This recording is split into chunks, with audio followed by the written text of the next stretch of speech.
बिस्मिल्लाहिर्रहमानिर्रहीम। अस्सलाम वालेकुम। आप देख रहे हैं कि 92 न्यूज़ और मैं हूँ आपकी मेज़बान तस्बीहा मसन। शामिल करते हैं आज की अहम खबरें। दौड़ से खबर शामिल करते हैं। इकबाल मुगल की रिपोर्ट के मुताबिक दौड़ की यूनियन कौंसिल अबुल हसन में कई रोज से जारी गैर एलानी लोड शेडिंग के खिलाफ बिजली के 27 शहरी सड़कों पर निकल आए। वार्ड ऑफिस के सामने तपती धूप में एहतजाजी मुजाहरा।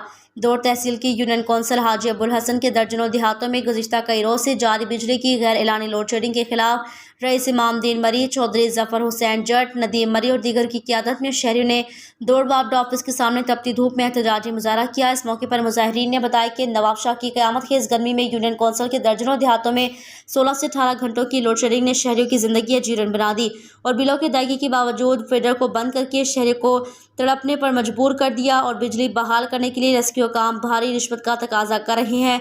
रिश्वत न देने पर यूनियन कौंसिल अमृतजी की दर्जनों देहात की बिजली गुज़िश्ता कई रोज से बंद की। इस मौके पर मुजाहिरीन ने धमकी दी अगर 48 घंटों में बिजली बहाल न की गई मेहरान हाईवे पर एहतजाजी धरना दिया जाएगा।